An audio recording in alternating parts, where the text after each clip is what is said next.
Dr. Corey Allan, welcome back, my friend. Man, it has been far too long. It has. I was actually looking back. We spoke, yeah. 2019. Yep. And here we are towards the tail end of probably the most wicked year we've ever had, as you and I were talking about. Right. Man, crazy. Yep. You look healthy, though. You don't look like you've come down with COVID. Oh, no. Well, I mean, we've been okay. What's been shocking to me is I did not realize the degree to which I am more of an introvert than I'd like to thought I was. How so? There's parts of this whole thing of, hey, let's just shore up, stay with family, live in a bubble. You don't need to get out and go crazy and be around a whole bunch of people. There's parts of me that have really enjoyed that. And nice, man. I'm surprised at that. I did not think that I had that within me, but lo and behold, this has created a lot of quality time with my kids, with my wife, and so there's been some definite benefits from it. Yeah, explain. We'd all love to hear it because I think a lot of us are so focused on like, this is terrible. Let's get to 2021.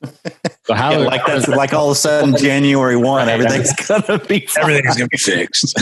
Right? No, probably not. I mean, we're still here for a while longer, most likely, if the science is right. So. Right. So how have the Allans connected despite what's going on? Well, I mean, for one thing, there's a tremendous benefit because I have a high schooler and an almost high schooler, so a sophomore and an eighth grader. And when all of a sudden come late, early 2020, schedules just got wiped clean as far as what they were doing and involved with. Now, all of a sudden we had all this time to be together. And we've always been very intentional about quality family time.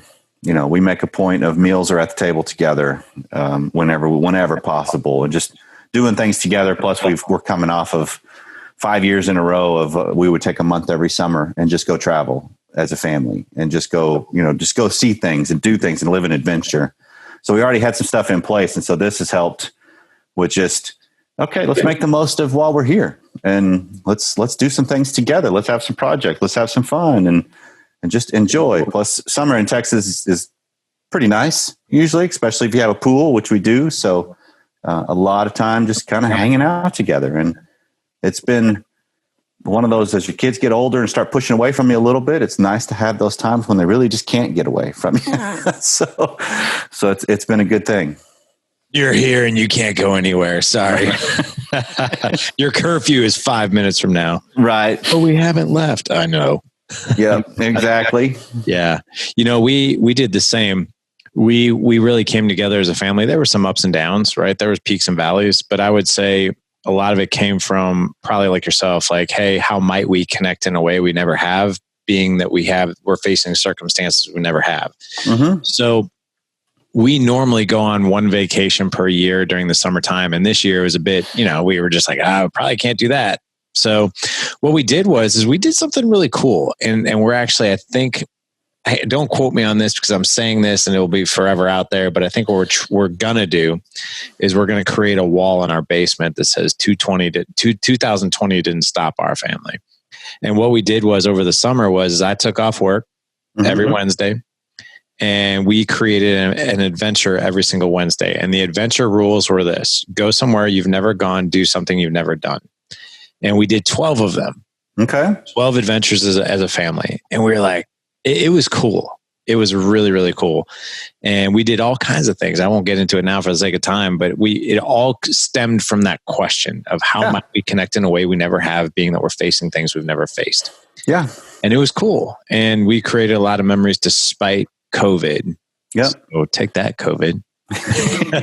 Yeah, we pulled out an old card game that my wife and I used to play that as newlyweds. That it was just the way we would watch James Bond and play this card game a lot of the evenings, just because we were young and small town. I have a huge James Bond fan wife. Oh, okay. So which one? There's like 80 of them. All of them. Okay. Yeah, it doesn't matter. It doesn't matter. We put one on and we're good to go. Just kind of relaxing that evening. So we sat around and played this card game a lot. The kids would join some. but it was kind of nostalgic at times too, where it's like, oh, there you are. It's kind of cool, you know? So it's just, there's a lot of anchors I think we can create in times like this if we're watching.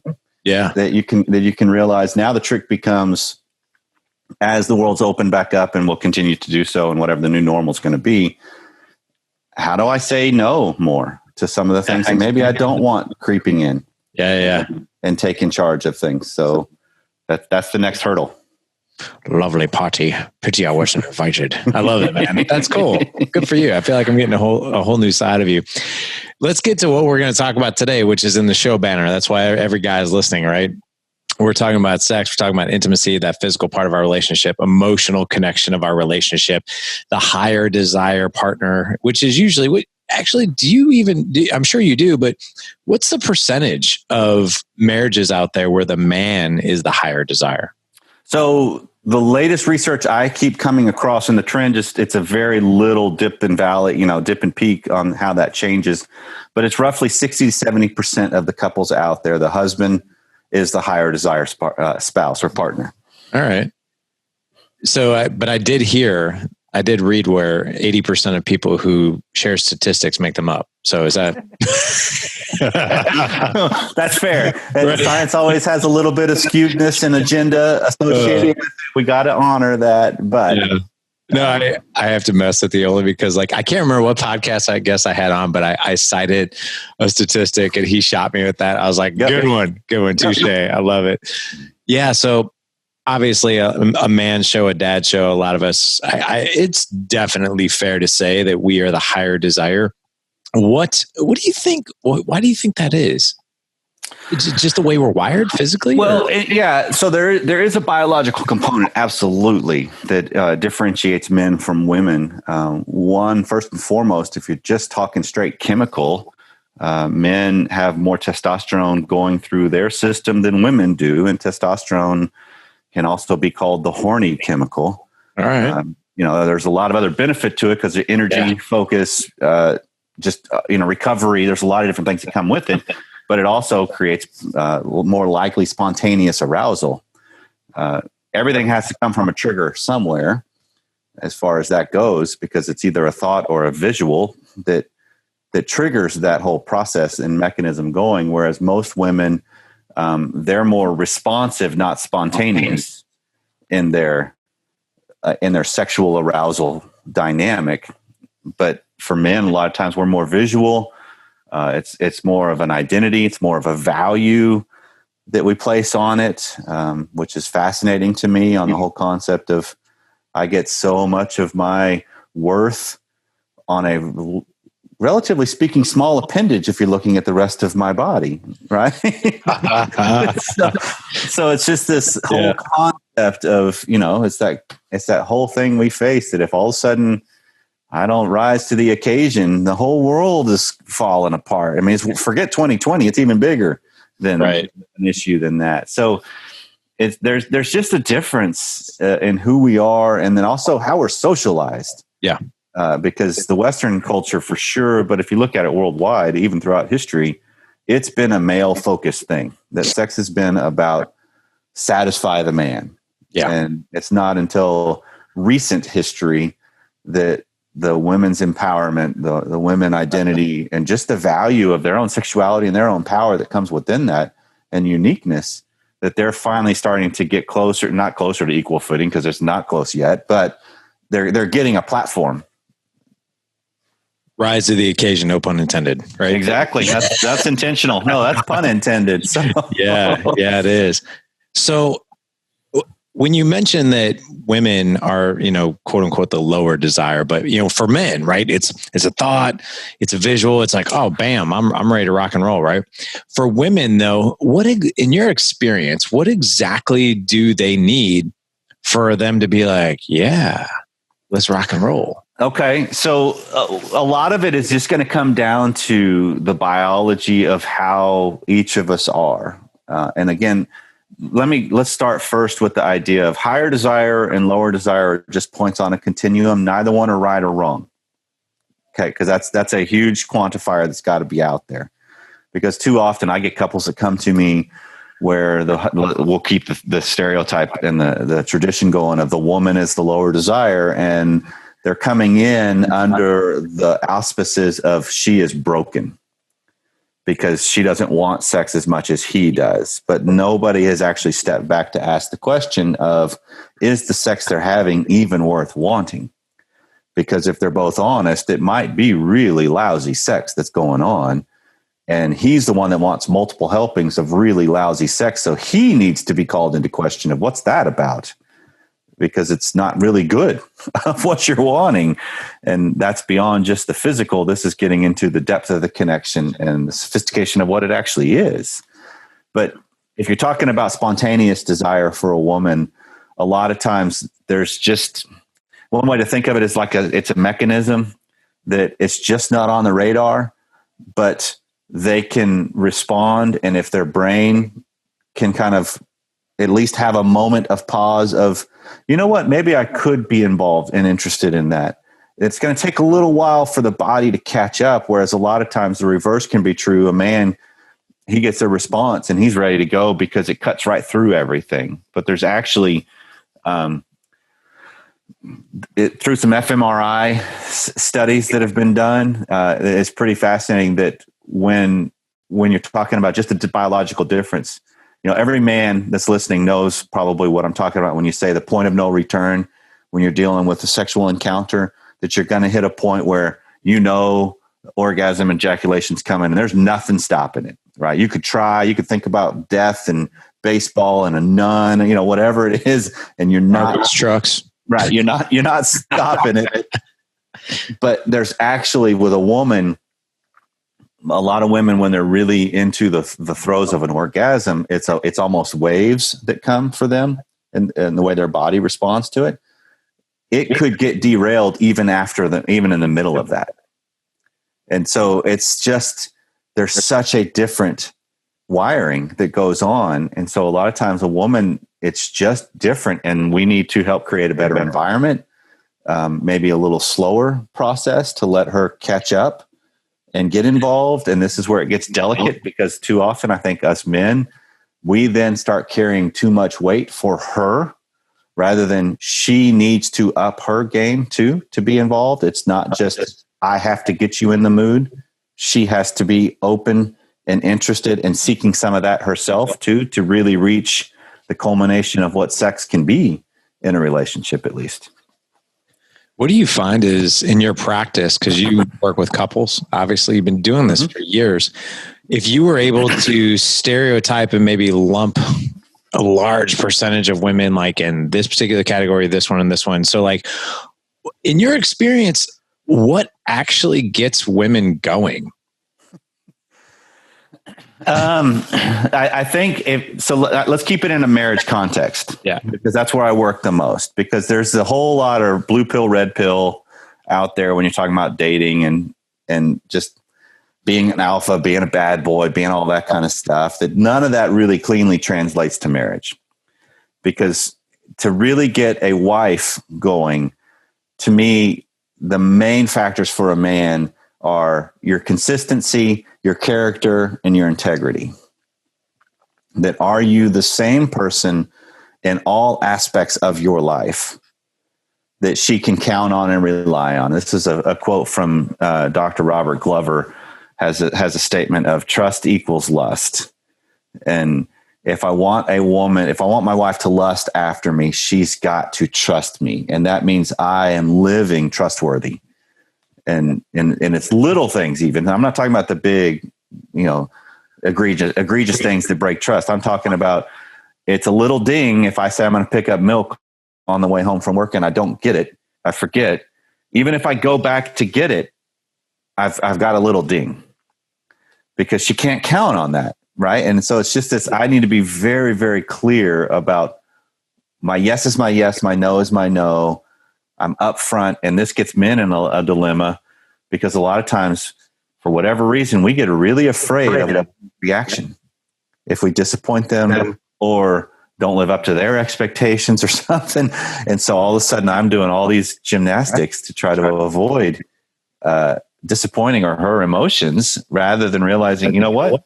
I'm hurting myself in that regard too, if I'm not being who I am and being upfront and respectful and civil about things, but also following through with what I say I'm going to do. Does this go back to women need a sense of certainty?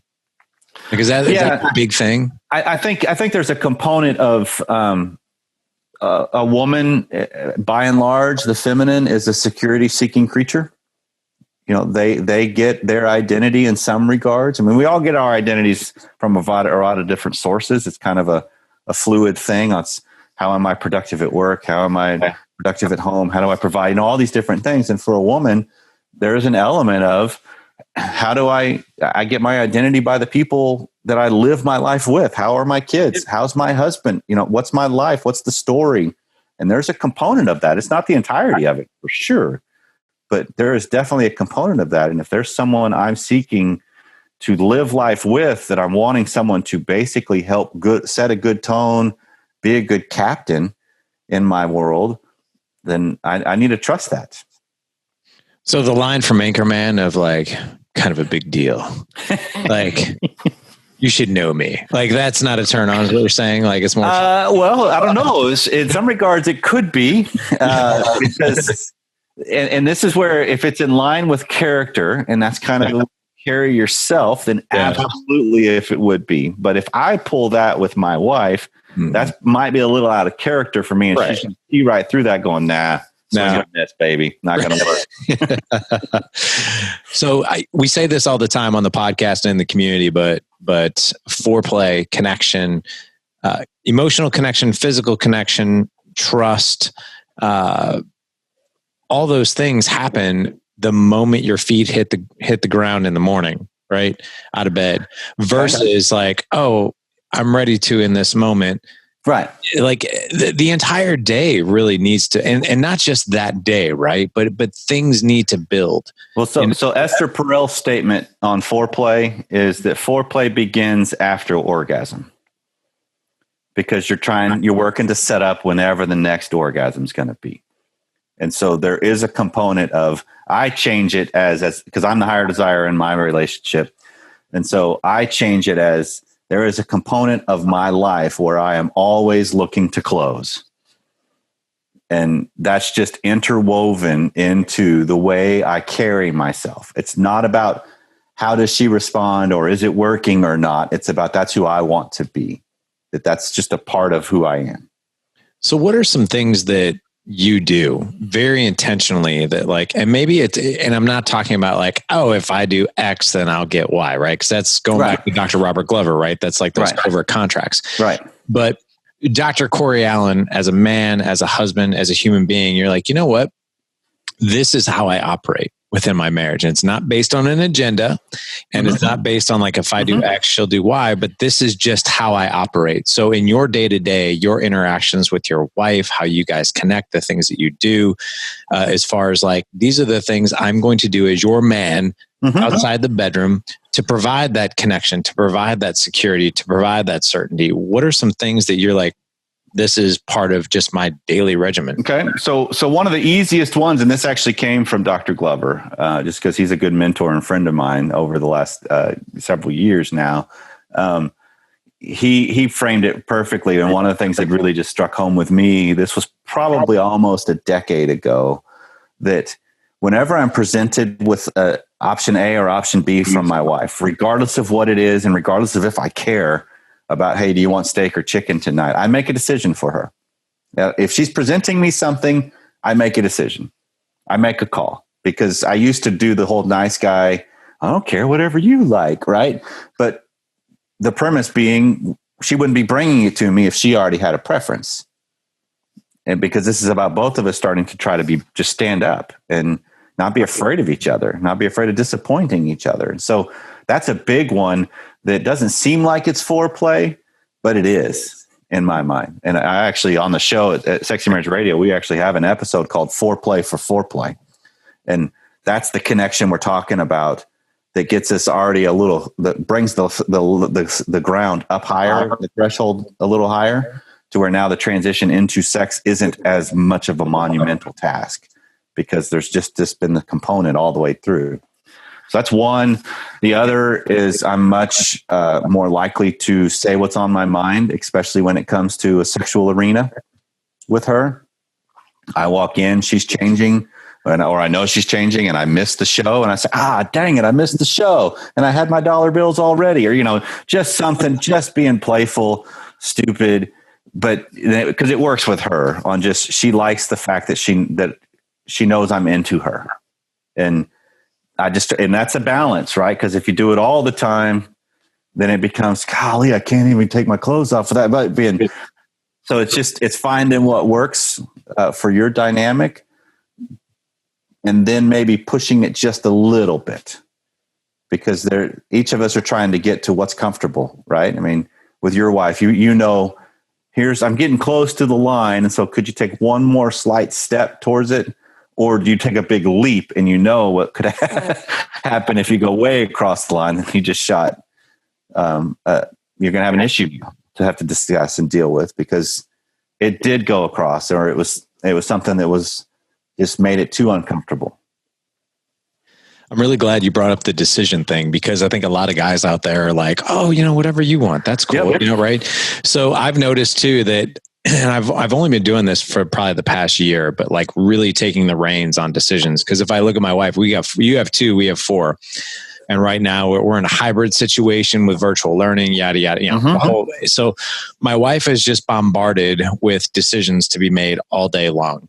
Yep. And when it comes time to dinner or whatever else, or like these little micro decisions, I'm like, hey, let's do this. Yep. And then the other thing too, like, so for instance, we're in a hybrid situation right now with learning, and my wife, like I can see, like Wednesday, Thursday, Friday, we have homeschool, unfortunately. And my wife on Wednesday, Thursday, Friday looks like she's been hit with a bat, because she's helping my 6-year-old and then my 12-year-old and my 14-year-old. It's like, bam, bam, bam, bam, bam. Yep. And then, she's one of those people. And I think just in general, like, human beings by nature, we don't like to ask for help a lot of time. Yep. So she's like, I'm like, hey, let's get some help. And she's like, I really don't know what to do. I was like, I'll handle it. Mm-hmm. How does a tutor sound? She's like, I don't even know where to start. I was like, I'll handle it. I got it. Yep. I got it. And I'll find somebody. So I networked with some people in our neighborhood, in our school district, ended up finding somebody. And I went to my wife and I was like, hey, great news. Wednesday from 10 to 12, Thursday from 10 to 12, 4 hours a week. We have a tutor that's going to come in and help our 6-year-old, 12-year-old, and 14-year-old. And she's like, she looked at me and she was like, oh my God, are you serious? I'm like, yeah. And she's like, you have no idea like how good that made me feel. And there was that part of me, right, as a guy, I'm like, hey, maybe I should run this past her. Maybe I should ask her if those times work. But I'm sitting there thinking like, no, if I make the call and just do it, she'll tell me if she has a problem with it. Right. But the way she received that was like, oh my God, that I feel like you love me so much right now. Right. Yeah. Yeah. I think the best way to think of that, just that whole dynamic, is a lot of time us husbands do miserable jobs at setting a really good tone for the family. And it's not being a dictator, but it's being present. It's being engaged. It's making decisions. It's making a call, and then recognizing that your first officer wife, because that's, I think, a great framework to think of it, that she's in charge of a lot. But if someone comes into your house in the middle of the night, she's not the one that wants to greet them. Right? She wants you to do that. That's the role. That's your strength that you bring. So it's this idea of, if she's got an issue with something, then she'll let you know. She's already doing it anyway. That's a dynamic that's already present, because that's why she's bringing you, what do you think about this? I would really like this. It's all kind of code. And so this is the way to help kind of cut through some of that, is just when I'm engaged, or when I'm at my home, when I'm with my wife or I'm with my family, how conscious am I of my surroundings and engaged in those moments? Am I? Or am I lost on my phone? I'm still on a laptop. I'm still dealing with work. I'm still doing something else, because I think I can have those times where the hobbies and those things matter, but I need to make sure I'm sequential with them. That when I'm with them, I'm with them. And when I disengage to go do something, I say, hey, babe, I need to take care of this call. I'm going to answer this email, and then I'll be back, and go take care of that and then come back. Don't try to do the split, because I think that dings us.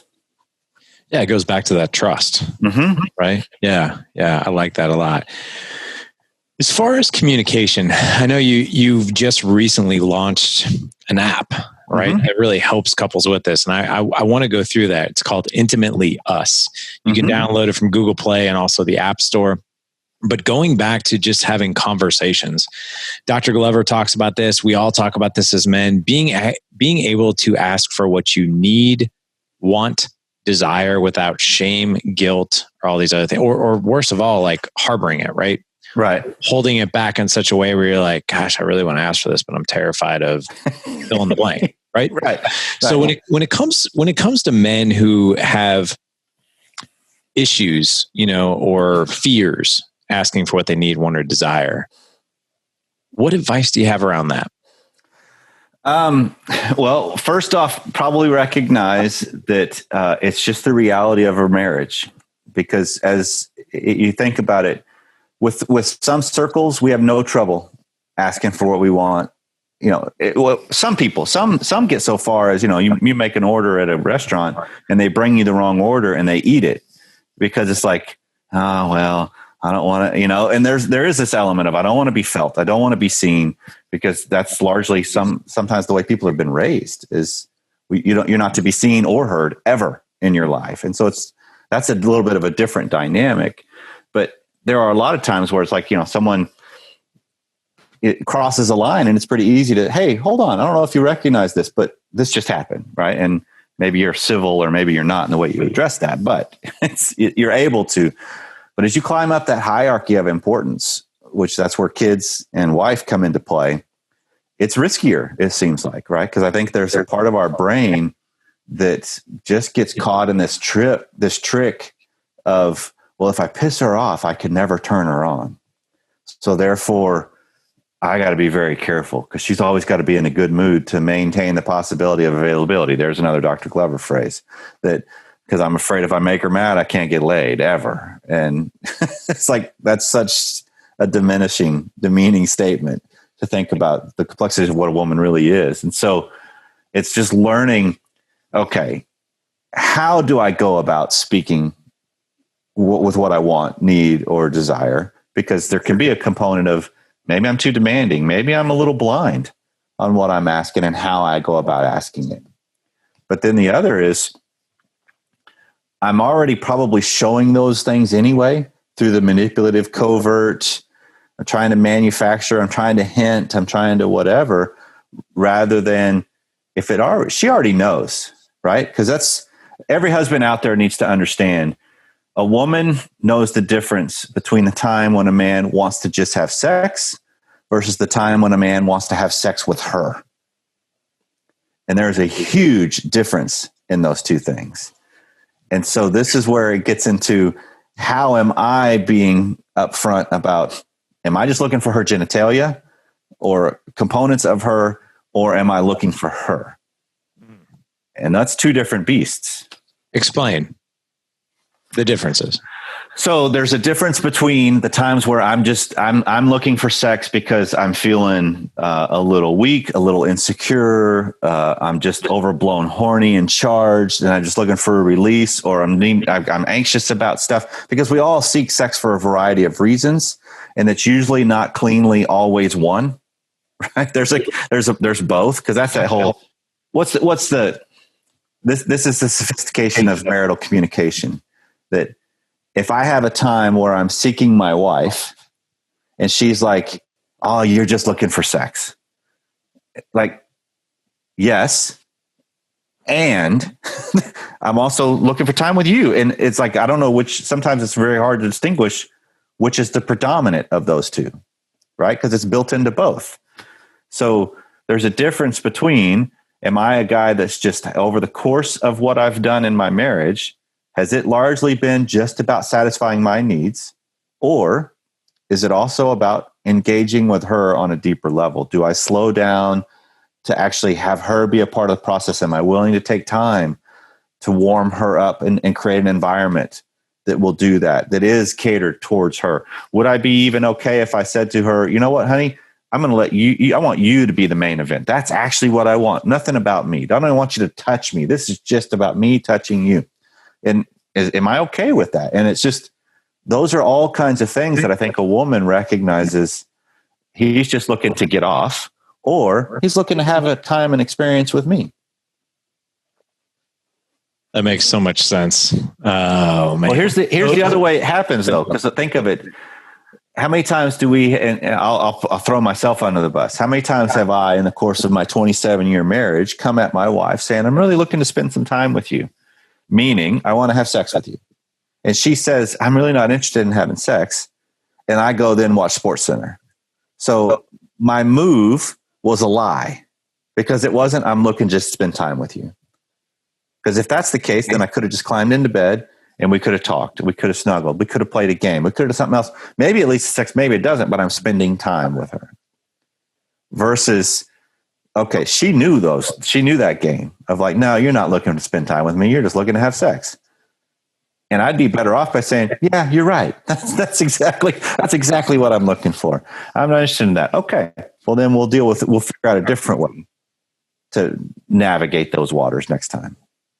I like how you're talking about the manipulation aspect of it. And I think most guys are like, but I'm not manipulating, but well, we kind of are a little bit, right? Every human being is manipulative. Okay. We just don't think of it that way. I mean, we all have agendas. Right. And this is where it gets into, am I trying to make my agenda happen without it being known?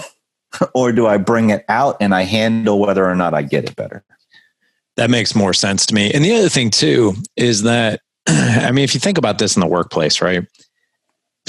I mean, me being, the facilitator of Dad Edge Mastermind, right? And we've got a team of 50 coaches that work with us. And I got to tell you, man, I can't stand when a guy yes mans me. Like I want to be surrounded by our fellow coaches, the leadership team that we have, for these guys to respectfully be like, hey man, have you thought about this? Or have you thought about that? Like, I don't know if I'm on board with this. Like we need to go deeper here, or we need to do away with this content or whatever else. And man, I respect that. Mm-hmm. I like that, because I don't want somebody to yes man me, because I don't have the same level of respect. And consequently too, I think if you think of, so I'm talking to the men here in the audience, if you think of any woman that you've dated, right, in the past that have just gone along with anything and everything that you want. I only dated really one person like that.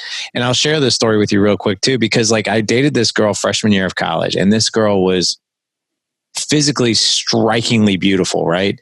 She had this really cool personality. She was laid back about everything. Mm-hmm. And I couldn't put my finger on it. I was like, I don't know what it is about this girl, but I'm just not that into her, but I should be. Like she's amazing. She's funny. She's this. And I really, now that I'm older, I reflect on that relationship, and I was like, she never pushed back on one thing I ever said, did, asked, or anything like that. She just went along with everything. And I was just, and while that's cool, and like some guys are like, I'd give anything for that. Like, it doesn't feel right. You would give anything for that for like a night. Exactly. Because to truly have something of meaning and of value, there has to be a better conflict in there. In the conflict, I mean in the sense of two people existing in there, not one just made to serve the other. That makes total sense. Yeah. So let's, as we wrap up here, let's talk about this new Intimately Us. Okay. And what it's all about. So how long first of all, were you just sitting around one day and be like, No, this is a partnership with a guy that I've had a business relationship with for a while, because he's done a lot of the tech work for me on my site, and with the extended content with Sexy Marriage Radio and some of the different things that I've got, he's helped build it. And so as we've collaborated and talked, he's a tech expert in a lot of ways. He's really, really good at what he does, but he also is really interested from some personal experience he's had with his wife in the marriage arena. And so it's just been a really good partnership that over the course of the last year, we were just talking about some of the different things that have been going on. And I've kicked around an idea of an app that goes alongside my podcast that's been going for 9 years now. and just never could really kind of figure out a way to blend it. But there is this arena of, you know what, most married couples, because that's our target, really do struggle when it comes to how do I enhance an erotic connection and an intimate connection, because those are different things, but they overlap a lot. Because you would have some of this too, which is with guys that come across dad's edge and work through a lot of what you offer. That how do I find resources I can trust that won't also expose me to some roads I really don't want to go down? Because if you're talking about the sex arena, there's a lot of people that they don't have a comfort to want to walk into a store that's just going to be littered with borderline to not flat out pornography. So, and they're not going to take their wife in there either. So we figured, okay, apps are such a great resource and becoming more and more common just because more and more people live on their phone. Let's provide them a way that gets them great quality vetted information, because there's a section in the app that's all learning, and it's just content on, here's some curated content that helps solve some of and address some of the bigger issues we face.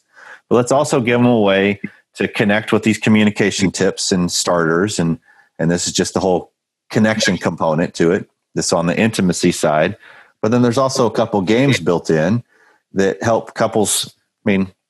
All of us learn somehow, and some of it is right, some of it's wrong. And it's dicey sometimes to figure out, how do we enhance our connection, or how do we do some things that maybe I wouldn't really think to do on my own, but if I'm prompted, that actually turned out okay, or I'm never doing that again. At least that's good information to know, because as we age, we just aren't capable of doing all the things that we thought we could.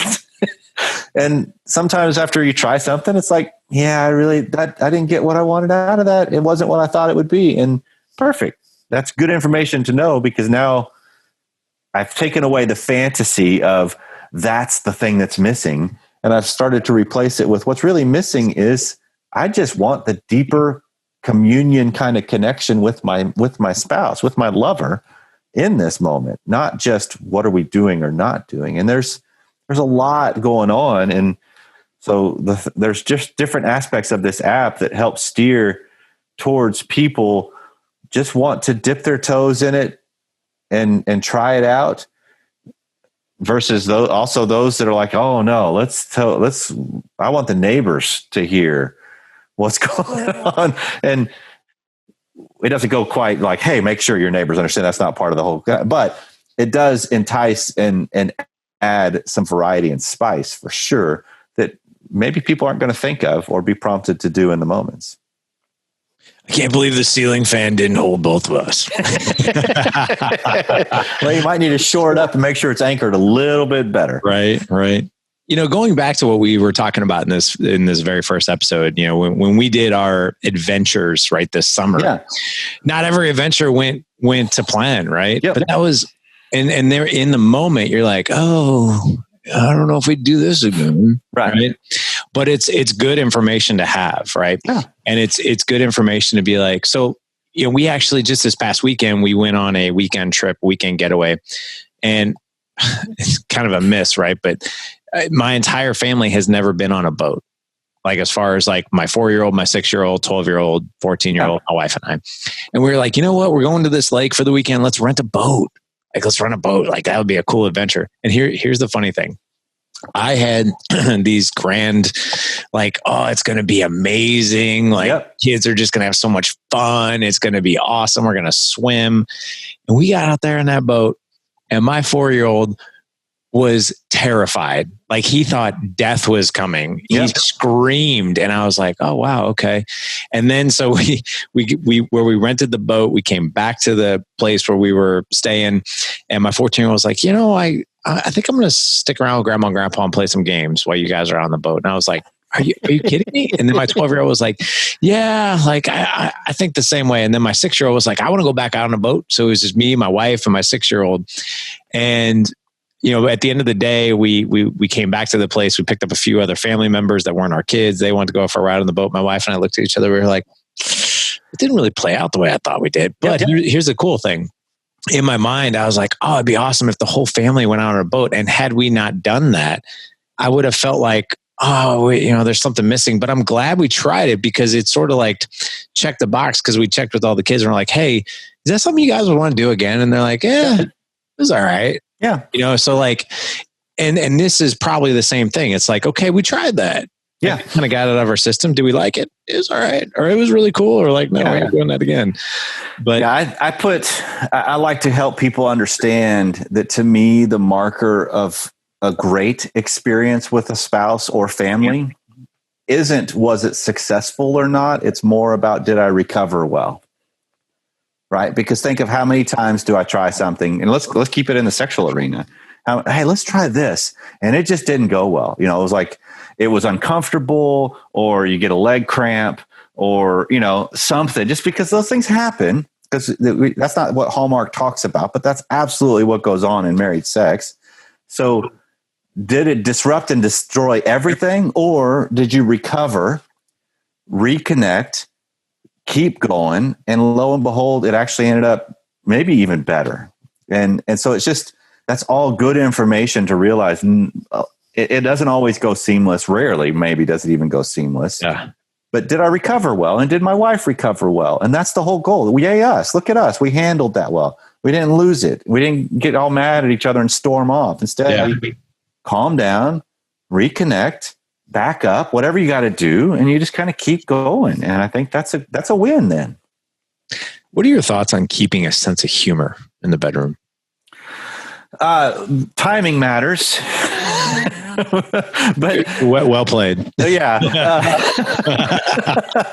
Because what I think is funny in some moments may not be the time to be bringing that up. But no, I think laughter is a great aphrodisiac, because it helps us each take ourselves less seriously, and maybe the moments less serious. And it's the little pressure release valve that there can be. So absolutely, especially if it's part of your nature and who you are, if you're more playful and fun, bring that to the bedroom for sure. If you're not, it takes a little while to kind of lean into that and make it part of who you are. That makes a lot of sense. I think a lot of us put a lot of pressure on ourselves for like expectations, like, it's got to go this way. And then when it doesn't, if like some of the most fun and bonding times, like my wife and I, when we've done something that we haven't done in the bedroom and it works out in a weird way, like, is not to get upset, but to laugh at it and laugh at it together. Yeah. Like there have been times where we've been trying something new and we're like, and we both like just start laughing. And I'm just like, oh, this is kind of cool. Like that we're both laughing about it. Like no one's getting upset, uptight about it. Yeah. Laughter is actually incredibly good for the brain, because it just relieves the tension in the way we normally would cycle it through. It just changes the dynamic. So most importantly, learning to laugh at yourself is a huge benefit and powerful move. Well played again. Yeah, you don't want to be like, I can't believe you did that. We're never doing that again. Yeah, how funny you looked when you were trying to, like, no, I don't want to. That's not always good to bring it that way. Right. Goes back to that trust thing of like, okay, yeah, we're never doing that again or anything else. Right. So as men go through and so two final questions. Number one, I'm gonna present you with both, and we'll go over both. So a man goes to the app store, is like, I can't wait to download this and just present this to my wife, right? Right. So I want to ask you, like, hey, I just downloaded this new app. I want us to take a look at it. Okay, so we'll get to that. Like, how do we present this to our wives? But also, just so men have a map and what to expect. They go to the app store, they download this thing, and they're like, okay, like, what's at my fingertips here? Like, what are my options? Okay, so which way you want to go with that? Let's go with the. My thought is let's go with the second question first, and then we'll talk about how. I think that's a good idea. Yeah, how to bring it up. So, what's at your fingertips is first and foremost the main anchor point of Intimately Us is the games. That it's intended to truly steer towards your erotic connection and your sexual connection and your intimacy. It's kind of all in one. Because first and foremost, sex is not just intimacy, and intimacy is not just sex. Those are two separate things. What we try to do is figure out how do we blend those things where they overlap the most. that it's very intentionally designed to where this is aimed at the higher desire spouse while trying to not scare off the lower desires. And because you can customize the games on if there's some questions or content, or you don't want to have anything that you're asked or prompted to do that involves something that you're really uncomfortable with, oral sex or toys or masturbation or some of the different topics that some people are like, no, that's out of my comfort zone. You can actually toggle that off and it won't show up. You can also customize it to where the wording in there is, what do you refer to the different parts of you as? Or, so you're not, because sometimes it's not, people don't want to hear the clinical, what do you think you like the most about my penis versus, something a little more strong or, playful or so. That's the anchor of this. But also built throughout the entire app are different things that help you make better touch points with your spouse, of conversation starters, date ideas. There's a section in there called the Sexploration list, where when you download this, you get your spouse to download it too. You can sync them together so that it shares some select data between the two. For one of the games, you have to have that because it's called Battle Strip. So it's just like Battleship, but if you find whatever they've hidden, then they have to take that part off. So it's just kind of a fun, playful way to bring that up. But there's also the Sexploration list that gives you here's what I'm interested in. Yes, maybe, no. And you each go through and answer those, and then it'll sync and show, what did you agree on when it comes to the different things you maybe didn't think, oh, I didn't even realize you might be interested in that, and it lets you know if it's not on there, then they're not interested in it. And so there's some good information in there about that. And then there's the other component that we put in there just called Learn, which we talked about earlier, of it's just some of the major issues when it comes to desire, sexual dysfunction, male sexual health, female sexual health, anatomy, because there's not a lot of learning. We live in a generation among men that they have been introduced to sex via porn. And that's where sex education comes from, either school to a lesser degree, or pornography. And that's skewing a lot of what's really going on and healthy. So that's it. There's more in there too, because we're adding new things to it regularly. But then to this first question you asked of how do you introduce this to your wife? So can it be like, I just downloaded this sex app, let's talk about it? It could be. Right? It could be.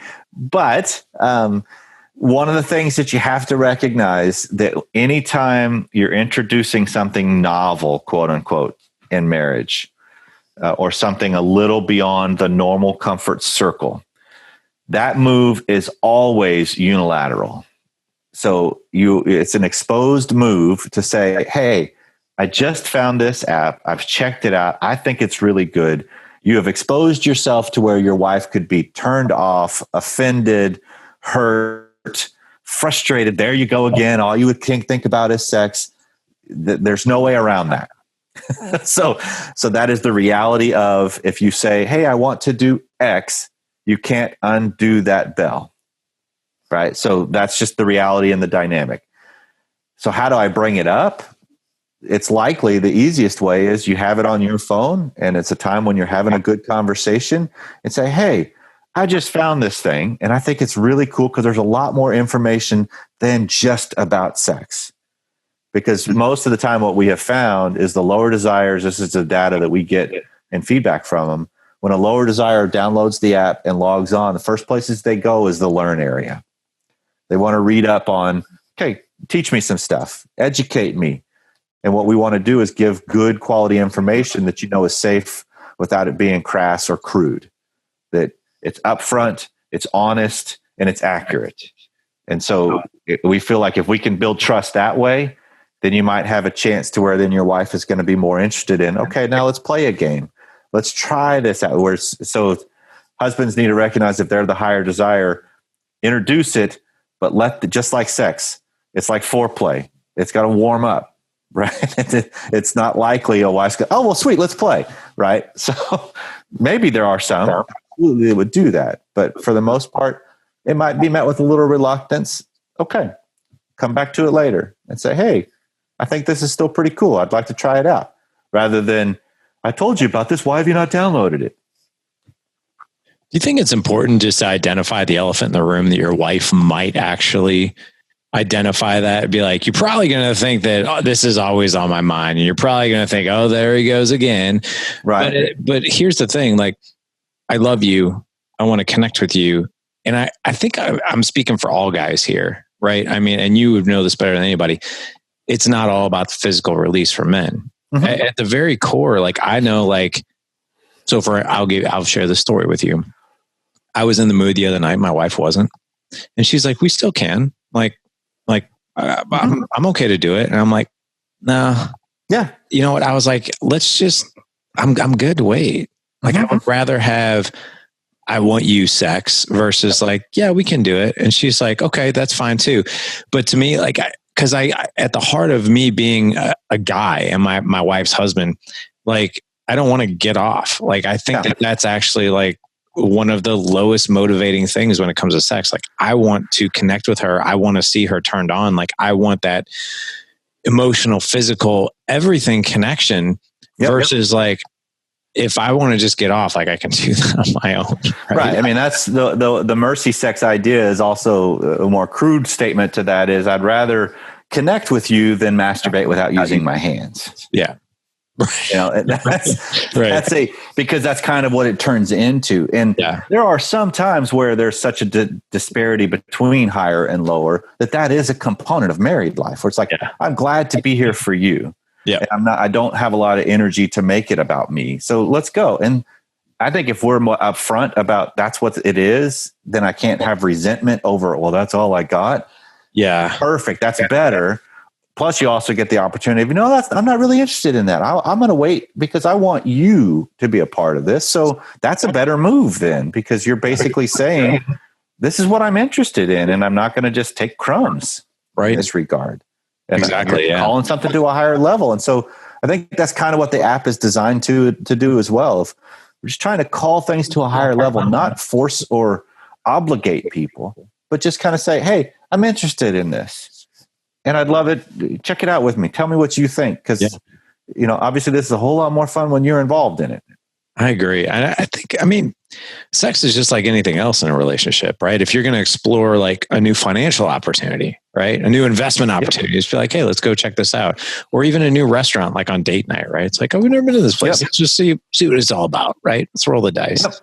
So for men who are interested in making sure that they can grab this app and all the great things that come with it, where can men find it? I noticed on the website, it's on Google Play as well as the App Store. Anywhere else they can find more information on it? Well, so intimately.us is the main website for it. That you can find data there. You can find links on it on my site at smrnation.com. But yeah, go to whatever your app store is, and just type in the search bar "intimately us," and it'll pop right up. Well, cool, guys. Well, here's the thing. In the footer of this particular show, we're going to have a link for you as well as a code that you can type in. And I believe we'll have that available for you in the show notes. Yep. And as far as Corey, anything else that, as far as men who want to connect with you, just in general, or any other resources besides the app, where can men go find that? Well, so that's simple because I've been doing Sexy Marriage Radio for 9 years now. And so we affectionately recall all the people that are involved with Sexy Marriage Radio as far as just listen or the academy, mastermind groups, whatever it is that I've got going. They make up the SMR Nation. And so it's smrnation.com. And that's my online home. Everything comes out of there. So once you find that site, you'll find my contact phone number, email, everything is all right there. So it's pretty simple.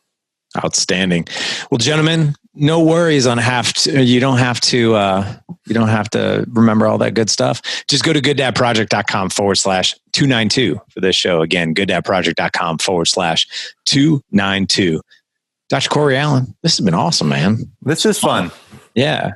an hour flew by before we were chatting. We're like, 30 minutes, 45 minutes. And you were like, if I have to carve out an hour, I'm going to have to make things happen. But we talked for an hour, man. Perfect, man. It's kind of like, once you get started talking about this subject, it's hard to stop. True. Yeah. It's not like insurance, right? Or anything like that. This is much more irritating. Yeah, that's the truth. Well, thank you so much for coming on, sir. This was a pleasure. Absolutely. Thanks again. You bet.